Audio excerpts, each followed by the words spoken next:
So good morning, good evening, good afternoon. Welcome back again to another segment on Canon Fodder TV. We're going to be talking about the Lens game. We might be reviewing the game that happened against Brentford. And also there is some sad news, which will start the show. But we're going to see you on the other side of this music intro.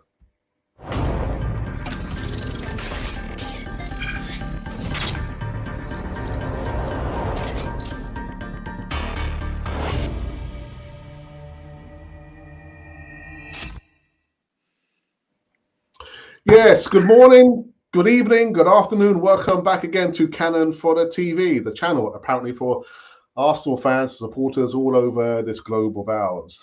We've got James Rowe back in the house, and it seems like an age. James, how you been keeping? Very well, thank you. European football is my bread and butter. Always delighted to be on the show to talk about European football. It's a very bittersweet game coming up. I was tracing back my Champions League history as a fan. My first ever Champions League game at home to Dynamo Kiev at Wembley in 1998, where we drew 1-1. Venables and Shevchenko scoring for Dynamo Kiev. My first Champions League game at Highbury, Arsenal Schalke in 2001, I believe October in 2001.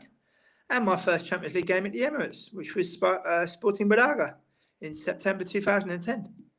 And I look back and I think I've been so fortunate, Alex. I've been so fortunate to see so much. I'm proud as punch. Talk about timing in life.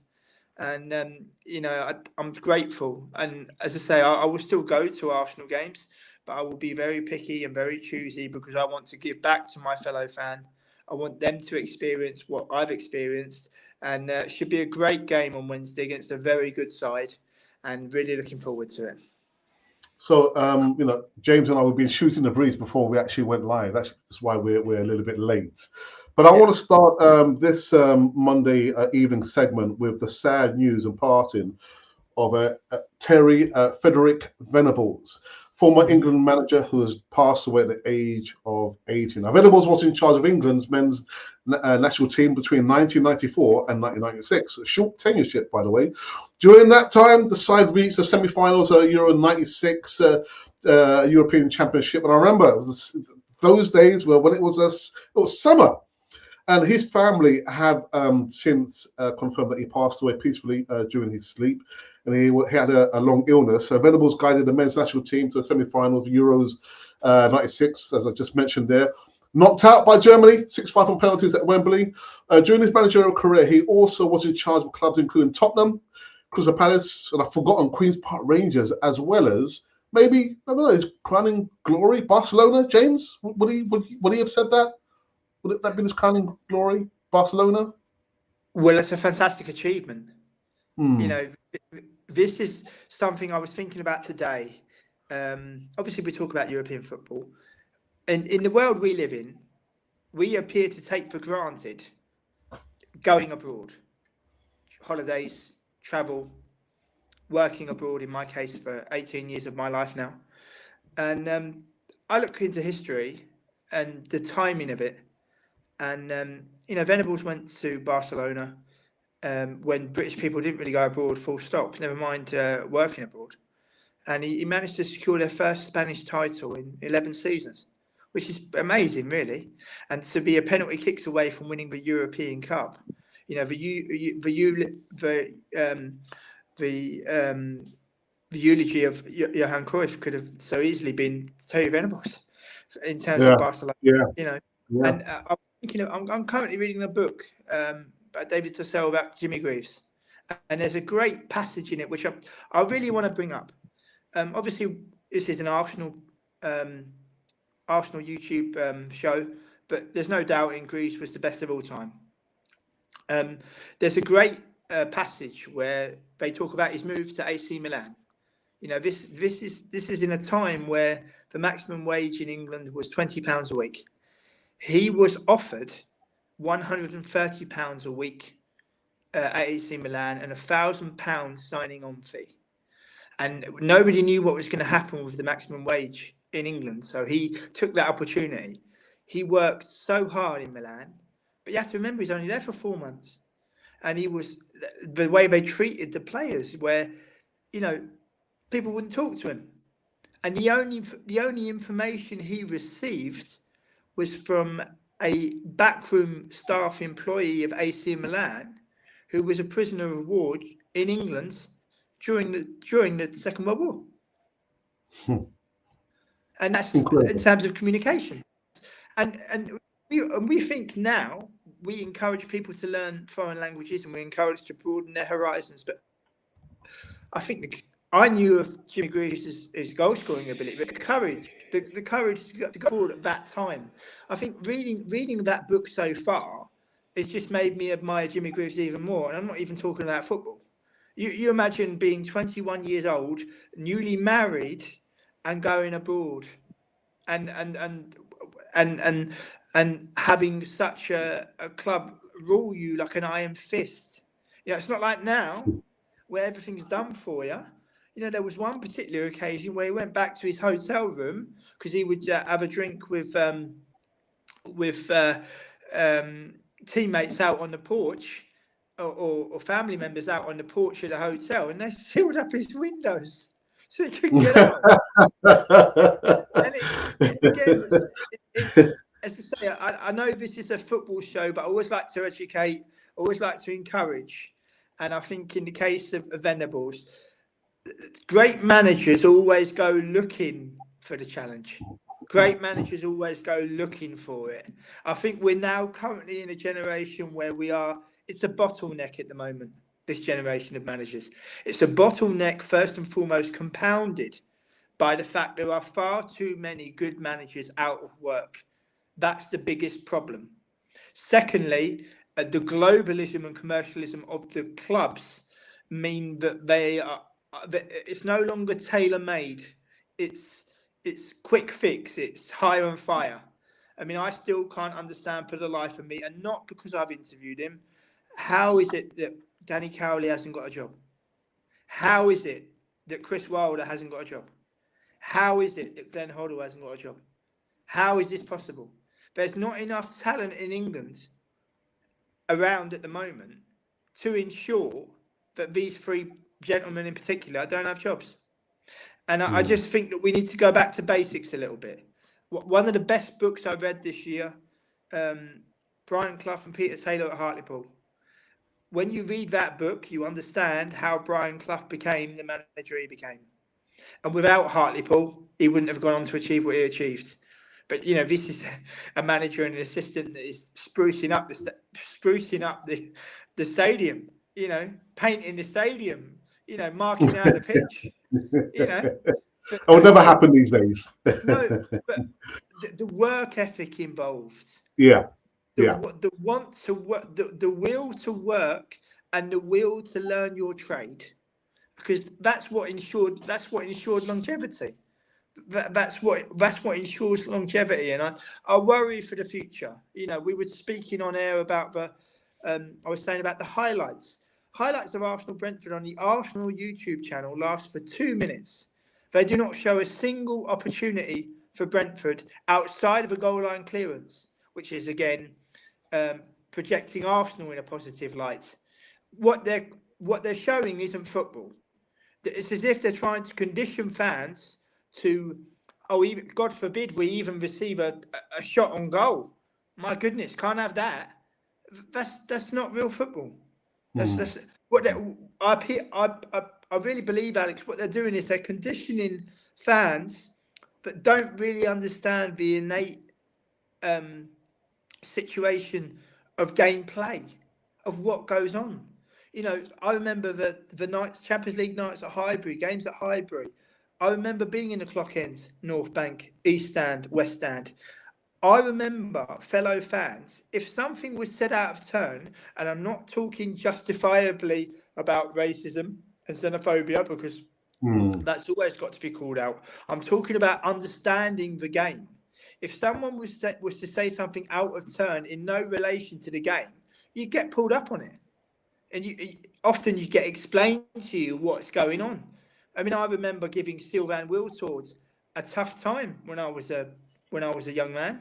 But I'm man enough to admit now, I understand how hard the man was working. But as a young man, I used to think he was lazy, Steele Van Wiltord. But I'm man enough to admit, as a fan of 35 years, I got it wrong. And, to think we signed Wiltord from, I think, Rennes, who are flying so far under the radar, I'm surprised they don't crash a car. It's just madness. If there's a team, I know we live in a world where people publish books, Union Berlin, Atalanta, Hipster's Paradise. Nobody's talking about Rennes. They've got some brilliant footballers, got a great manager, and they're top of their Europa League group. And for me, it's no surprise whatsoever. I want to, I never told you this, James. I actually wanted to ask you a question about Mikel Arteta. And before we went live, I did say to you, sometimes it's like you cannot say a word against the players. You cannot say a word against the manager. Now, the manager did make a big complaint about the referee and the VAR and all this hoo-ha, but has since been charged. Now, I know you did send me a video, David Dean, and he actually did say that if he was at the club at that time, there's no way the club would have come out in support or even make a statement backing the manager. But Exactly. your thoughts, Exactly. James, about this situation? Well, I think the pressure's building and the job's too big for him. Hence why he's throwing his toys out of his pram. In any walk of life, nobody starts at the top. In any industry, nobody starts at the top. But the fact remains, Mikel Arteta has started his managerial career at the third biggest football club in the whole of England. Where do you think you're going to go from there? You think Paris Saint-Germain and Barcelona are going to come calling for you there? And I just think for Arsenal to back him that way, it just goes to show the club has changed. We used to pride ourselves on so much knowledge and the values and the togetherness, which is so slowly seeping away. We used to have so much togetherness, it was untrue. We used to have a collective knowledge of Arsenal fans. We used to look after everybody, regardless of race, creed, background, age. All Arsenal fans used to stick together. All Arsenal fans would stick together. And that's slowly seeping away, which I think is a massive, massive shame. But I think at the moment it's kind of like divide and rule, which is quite dangerous, really. Yeah, absolutely. So, we did say it was going to be a Champions League show, and I do with James. And so we're going to be back in action in the Champions League against Lens on Wednesday. And this is how the table stands at this current time. So, requiring just one more point to advance to the last 16 Champions League. Arsenal welcome Lens to the Emirates Stadium on Wednesday. Group B clash. Now, the Gunners have accrued 9 points from a possible 12 to render themselves uncatchable at this stage of the proceedings. Although their one slip up so far came against Frank Hayes' troops, holding a 4-point advantage over Lens and PSV Eindhoven in first place. James, where do you see this one going? There's still a good. I think this game will be a draw, Alex. My prediction is 2-2. They are a good side. I watched their highlights today against Clermont. They won 3-0 away from home, with having their best striker, Iliba Wahi, sent off. But Jonathan Grandi, the number 24, fantastic footballer. Przemysław Frankowski, the Polish winger. Thomason, who we know from the game in Lens. Lens, if they put in a good performance against us, will harbour their own ambitions of reaching the Champions League last 16. And I think tomorrow is going to be a 2-2 draw. And I'm really looking forward to it. And it should be good fun. And I just think that for all the billions spent, we are only a couple of steps away from having a last 16 of Real Sociedad and Lens in it. Lens 3 seasons ago were a second division team. They were the last season's runners-up in France. And Real Sociedad have made tremendous progress in recent years. So it's good for football. But this is our last chance to win the Champions League before it gets changed to a Super League and everything but name. People will cite that the changes are for the better.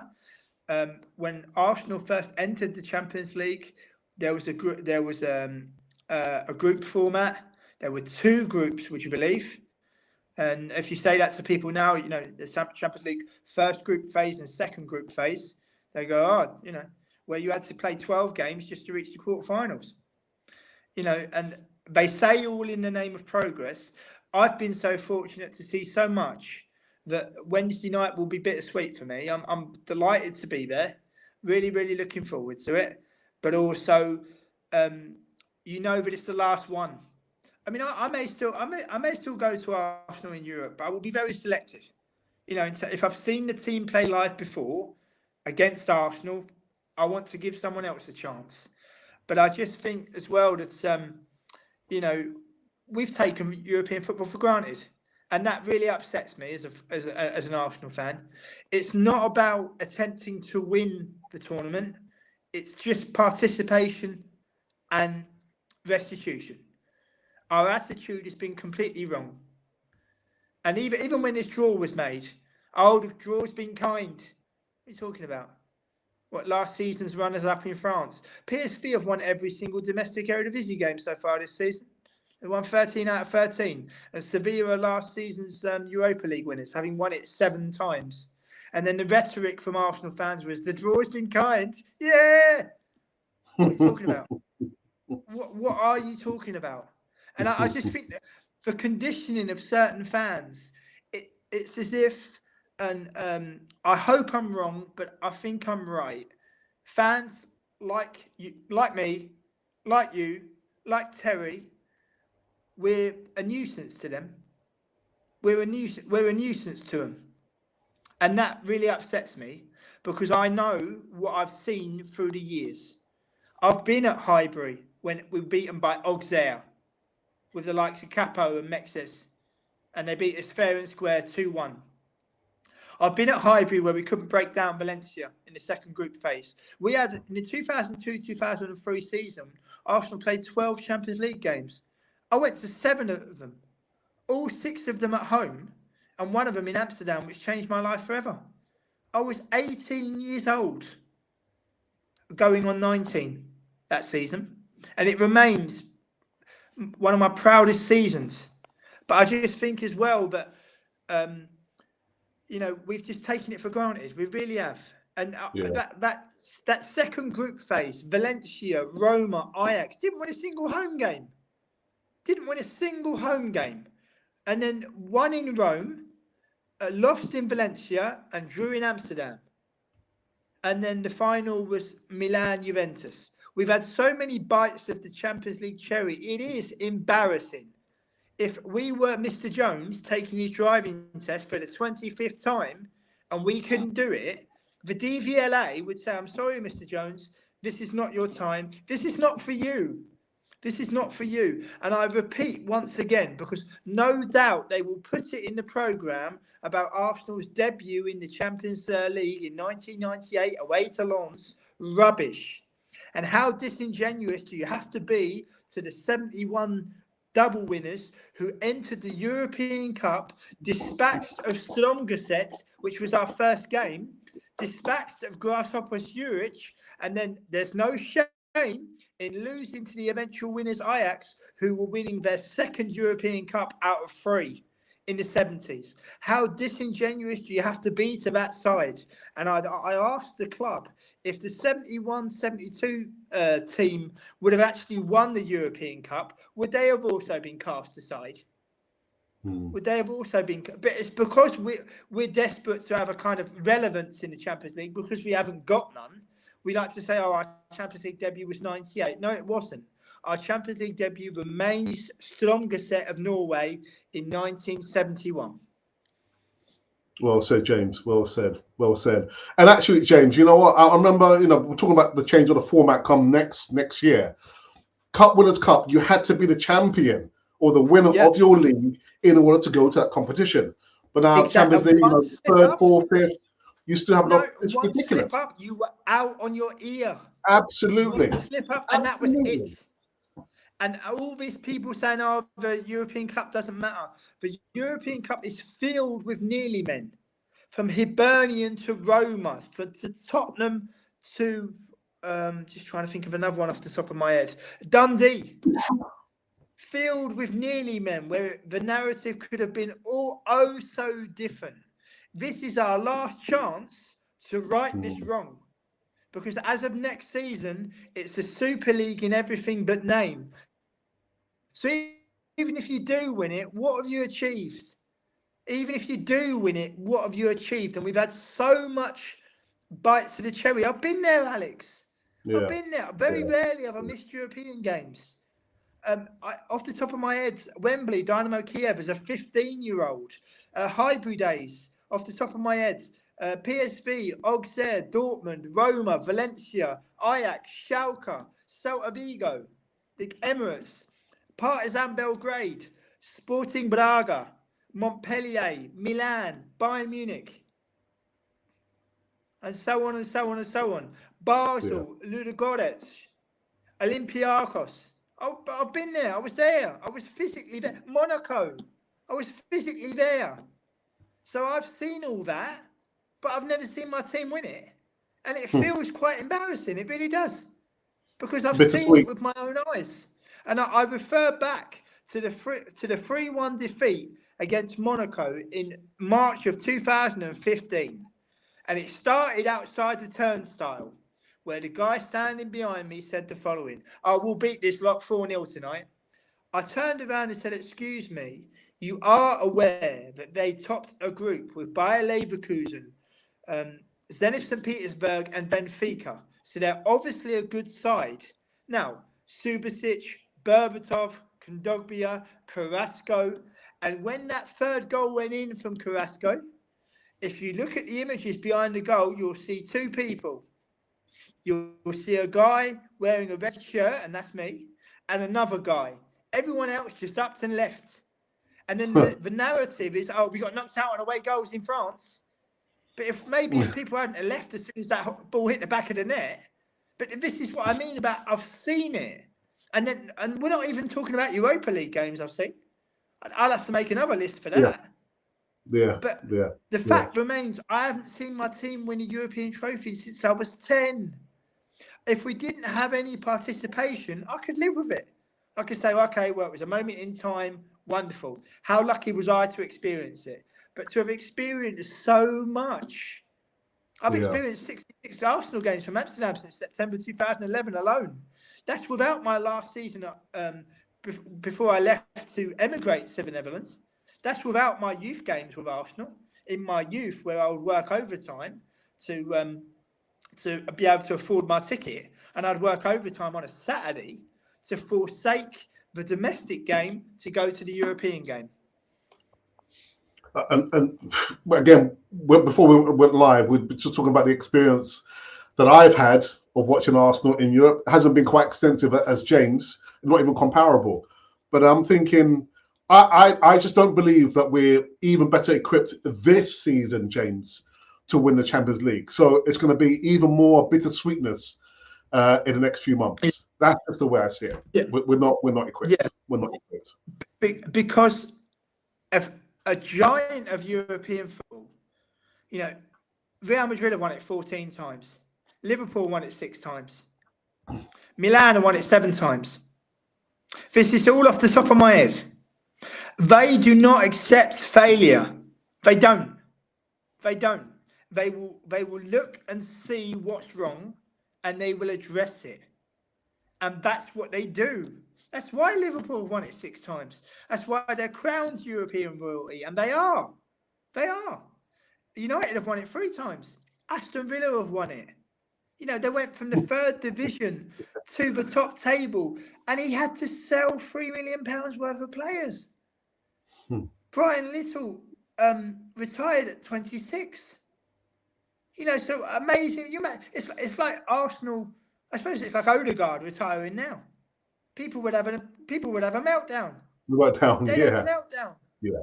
But Villa, they decided to kind of really pull themselves together. And the great thing about that Villa side, when you watch the footage, they're all smiling like Cheshire Cats. You can't wipe the smile off their faces because they are all so happy to be playing together. And that triumvirate of Gary Shaw, Peter With, and Brian Little, 103 goals. People don't talk about it enough.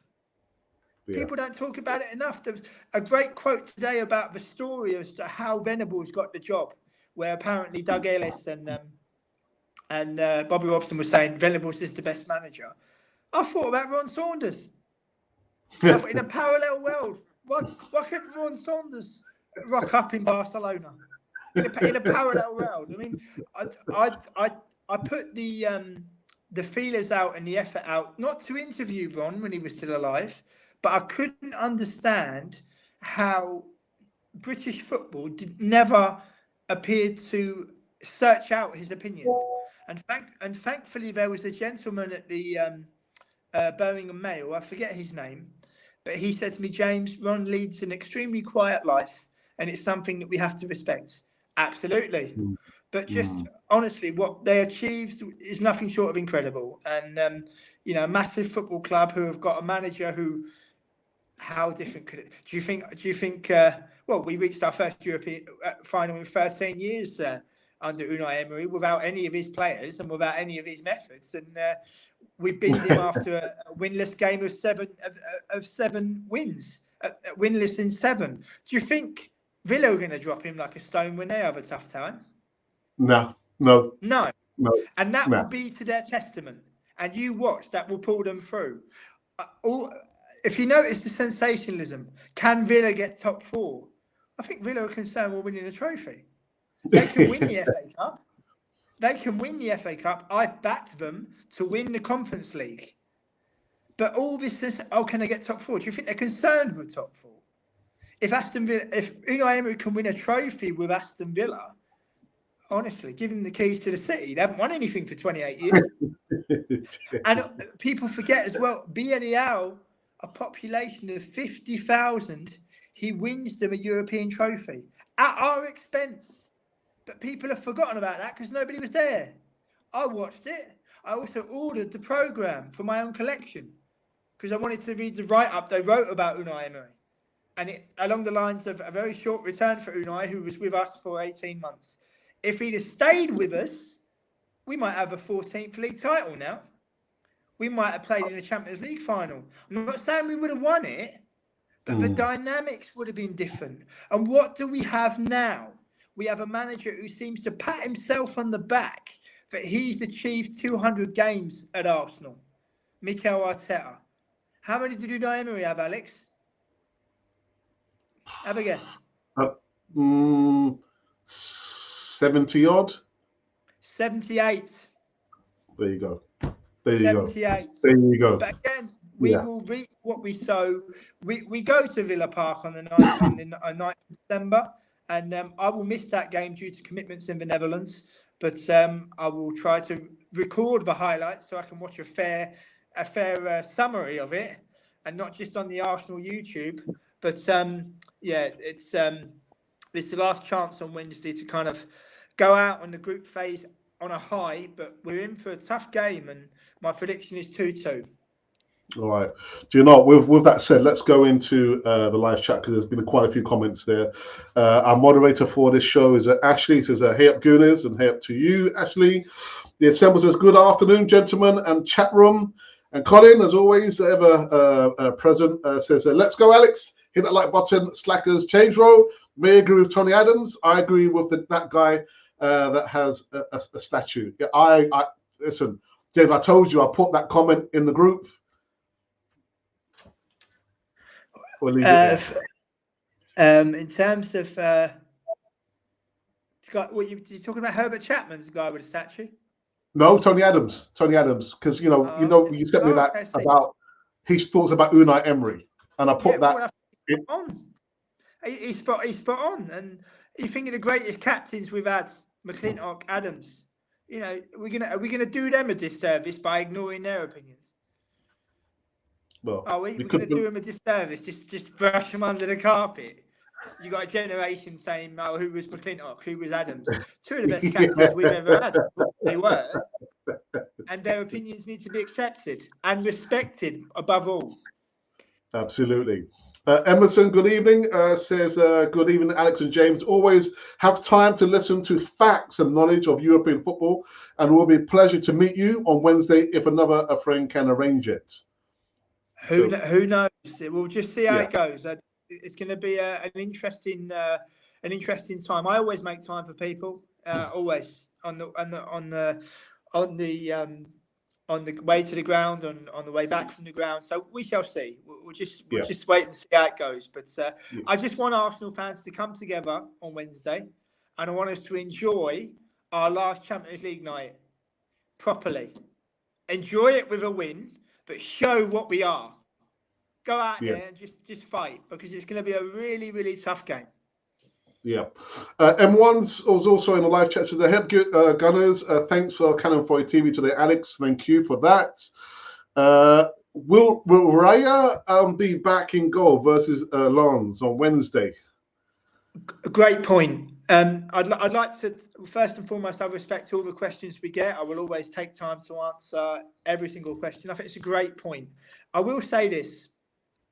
I watched Ramsdale in the Europa League last season against FC Zurich at home with Tierney's amazing goal, and the game in Eindhoven where we lost 2-0.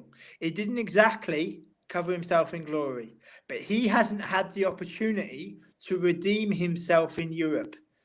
And I think that's wrong, because Ramsdale is a part of the reason why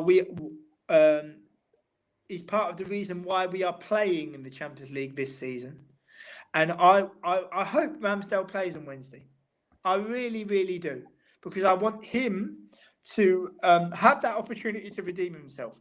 When I say redeem himself, he knows himself in Europe last season in the games that he played. It wasn't great, but that's gone. But with this next level, a level up from the Europa League, I want him to have the opportunity tomorrow. The opportunity on Wednesday. And fingers crossed he gets it. If he plays and he concedes a goal, we're playing a very good side. So if Ramsdale plays and we concede, don't get on his back. We're playing a good side. But just I hope he gets the opportunity, because it's a career is very short. Ramsdale is one of the reasons why we're playing in this tournament. So let him have the game on Wednesday. That's a good point, James. That's a really, really good point. By virtue, he got us back in the Champions League. So as I say, like I was saying earlier on this video tonight, I've been firing on all the cylinders because it's the last European one and the adrenaline's up a little bit. So I've been firing. Like I was saying earlier on, I've seen it with my own eyes, and I reiterate, Ramsdale, when I saw him in Europe last year, he didn't exactly cover himself in glory. That's all I will say. But I want him to have the opportunity to redeem himself. We know how good he is, and he should be our number one. He should be that. All this, you won't see it on the Arsenal YouTube, but the mistake he made, which almost led to the goal from the clearance from Rice and the fumble, this just shows a lack of confidence. He's an international goalkeeper. He should be Arsenal's number one. And we rate Aaron Ramsdale.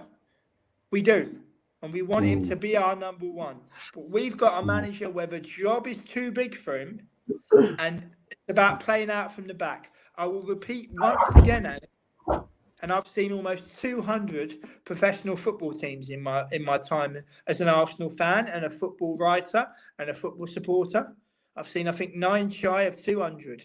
And I will say once again for the whole world to hear, every single professional football team has neither the obligation or the ambition to play every single time the same way. It's as if everyone's got to play like Pep. Where did Pep get his ideas from? Cruyff. Where did Cruyff get his ideas from? Buckingham. who was also English, managed Ajax. So one perpetuates the other. They didn't reinvent the wheel. They just used their ideas. Guardiola has a lot to thank Cruyff for. Because if Cruyff hadn't have said in the Barcelona youth setup, put the winger in the middle, Guardiola wouldn't have even had a career. So never mind becoming a manager. It's the small details. It really is. And I just think it's particularly in England now. Oh, we don't play up. Everyone plays out from the back. Honestly, if people had the gumption to go route one and to go 4-4-2, people wouldn't know how to react because it would just be alien to them. I mean, I sent you a video today of Mark Crossley at Forest, and he broke down what Brian Clough, and it's an amazing video, very, very short, but a great keeper Crossley was. And Clough would be in the dressing room. Keeper, what's your job? Keep the ball out of the net. Defender, what's your job? Get forward if I can and stop crosses. Centre half, what's your job? Kick and head the ball away. Midfielder, what's your job? Yeah, take no more than 3 passes and try to get in the box. Winger, what's your job? Get my heels on the line and beat my man and cross it. Centre forward, what's your job? Score goals. Simple, isn't it? Simple. But James, you also spoke about stats. I can't stand the stats. XG it's this, jargon. XG that. Jargon. Honestly, 70 million people live in England. I haven't lived in England for more than 18 years now, but I respect my country, right? And I will say, I could be wrong, but I will say that the general intelligence of the general British person has improved. In the 60s, 70s, 80s, you go through time, people would use long words to confuse people and to protect their relevance. And that is exactly what's happening now. You've got jargon being perpetuated to protect their relevance. I could not give 2 hoots about statistics because, as I've mentioned on multiple occasions in this video, I have seen it with my own eyes. So I don't need to be told because I've seen it with my own eyes. I've seen Alfonso Pedraza when he was an unknown. He's now an international footballer. I saw that. Nobody told me, the Pedraza, the number 24 from Villarreal's going to be an international. Nobody knew who he was, Alex. But I looked at him and I thought, he is a very good player. Jonathan Grandi on Wednesday night, you watch him. Plays for Bayonne, plays for Cannes, and is now playing for Lens. Ricardo Esgaio at Sporting, Benjamin Bourgeot at Rennes. This is just someone who's watched a lot, and we live in a society at the moment where people have to be told what to think. There's no need for it. And I will reiterate once again for the whole world to hear, if there is a player in the men's game or the women's game that somebody rates, stick with them. Don't be told by someone, they're only worth 10 million quid and rubbish. Their XG was only 1.8. Who gives them monkeys? You think to yourself he's a good player or she is a good player, stick with them. Stick with them and watch them grow. Because I was delighted when a player that I identified 3 years ago as now a Spanish international. I saw that with my own eyes. Didn't have to wait for a YouTube influencer to tell me. Didn't have to look at the XG jargon and the rubbish. I'll give you 2 examples. Pre-assists and service level goal contributions. What does that mean? Surface level goal contributions. This is in print. And I think what they're trying to say is they're shooting when the ball's on the floor. Well, that's what Clough preached all along, wasn't it? Unbelievable, isn't it? Unbelievable. Oh, dear. Let's go further and deeper into the live chat. So we've got Omar Tubi, who says, yes, Raya will be back in goal. We don't know. Nothing wrong with him. He's on loan from Brentford. And that prevents him playing against them. Well, yeah, that's why he couldn't play. No, a fair point. Not an easy match to call, although watching the highlights like James did, as most Arsenal fans think it would be a walkover, then would be surprised with Lens setup. Yeah, no, a very clever observation.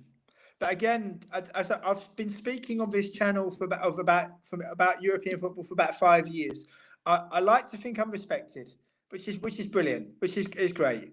But I also try to educate people. I will never talk somebody down. I will never say to them, "Oh, they're completely wrong." But just try to look at things in a different way, right?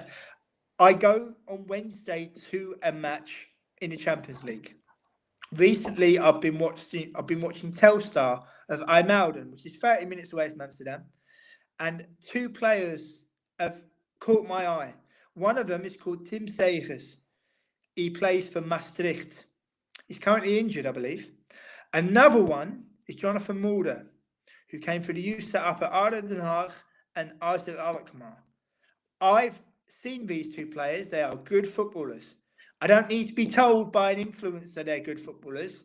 I've seen with my own eyes what they can do. And again, so I like to encourage people to kind of think out the box a little bit. This isn't a race. You know, you can have 1.5 million subscribers. You don't know what's behind it, the finance and the money behind it. You know, I don't have a publisher. I haven't had one for 2 years. I've been turned down by BBC. I've been turned down by Reach Media. I can interview in foreign languages, but maybe I'm too difficult for some people. But the fact remains is I will never lie to someone. I will never go out of my way to lie to someone. Like, for example, people, Messi. Okay, you could score 1,000 goals. I couldn't care less. Couldn't care less. Not bothered. Don't care how many. I don't care what your XG was. Not bothered. But do you think Steve Bloomer and Dixie Dean and Jimmy Greaves all had XG? No.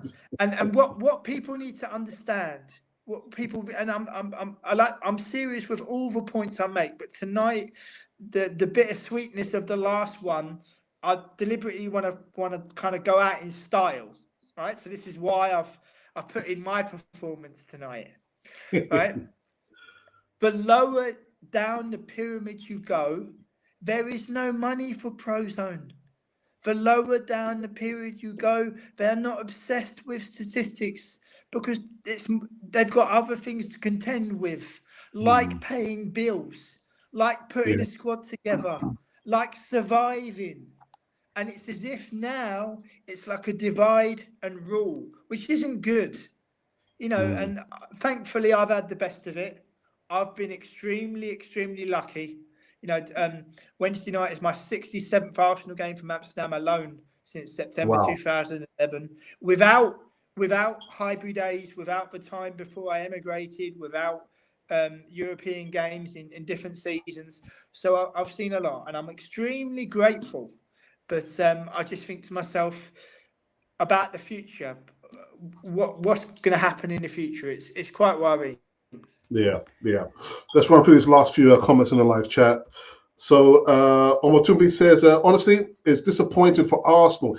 Even Man City has won it. Chelsea, Man United, Liverpool have all won it. Arsenal should have won Champions League at least once, even during the days of the great team. And like James said, you know, it would have been so bad if we weren't taking part. We didn't reach that period there. But to be participating all those years, 20-odd years, and not won it, the ratio is not good. It's not good. No. But the attitude has been even worse. The attitude has been even worse. I remember, you know, Schalke at Highbury. I think we won 3-2. Struggled. That 2002-2003 season. You know, if memory serves, beat Dortmund 2-0. Bergkamp and Ljungberg. Drew 0-0 with PSV. Lost to Auxerre. Managed to get through to the second phase. Drew 1-1 with Roma. Vieira and Cassano scored for them. Drew 1-1 with Ajax. Nigel de Jong scored for Ajax. I think it might have been Will toured for us, if memory serves, and we drew 0-0 with Valencia. This is a Valencia side that had not long reached 2 European Champions League finals. Baraja, Cuero Torres, Angulo, Canizares, were all on the pitch. But again, this is what I've seen with my own eyes. It's not fables. This is me and what I've seen. And it's just a missed opportunity. This is our last chance. And wouldn't it be typical Arsenal to win it right at the last knockings? It's the hope that kills you. Yeah. I sincerely hope that this season ends with Arsenal Bayern Munich 0-0, 89th minute penalty, the same end that Saka missed, and we give the ball to him and say, right, Bukayo, right, you did, and someone say to him before he takes that penalty, you didn't let no one down against Italy. Yeah. And you've got the chance now to write your name in history, because honestly, we need to be grateful that Bukayo Saka chose England. He could have chosen Nigeria. We need to be grateful. I'd hope the guy doesn't get burnt out, because he needs help. Brilliant footballer. Amazing cross for the goal for Havertz. But he does need help. Otherwise, he will be burnt out. So we've got to look after him. We really, really have. And it's going to be really, really important. But it's the hope. Hope springs eternal. And fingers crossed we can do it. James, is written in the stars, James. I can see it now. No, I can't. Sorry. No, but you've got to be positive. This is our last chance. This is our last chance. And, with a great quote as well about all those teams winning it, Chelsea winning it twice. So, it's the hope that kills you. Omar Toomey says, during the Invincibles team, when Arsenal was a fearful team to play in Europe, they should have taken opportunities, even with they should have been counting 2 or 3 times for Arsenal now. 1996 to 2004, Arsenal were a fearful team. Sorry, James, you want to say something on that? No, I think he makes some very good points. But you have to remember, we was in a group with Bayer Leverkusen, Deportivo La Coruña, and Juventus. And it was Bayer Leverkusen that knocked out United, knocked out Liverpool, and reached the final. But who beat them at home in the group phase? We did. Yeah. And they had Basturk, they had Georgi Butt, they had Placenta, the Argentinian, who I thought was really good.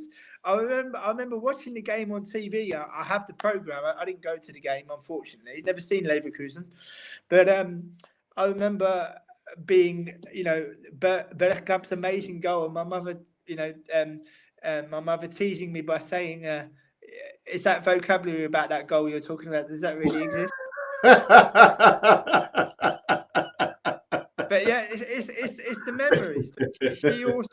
She also came with me to the Champions League games against PSV and Dortmund, and I don't know many mothers who would let their son go independently to Amsterdam for Ajax against Arsenal when your son is 19 years old.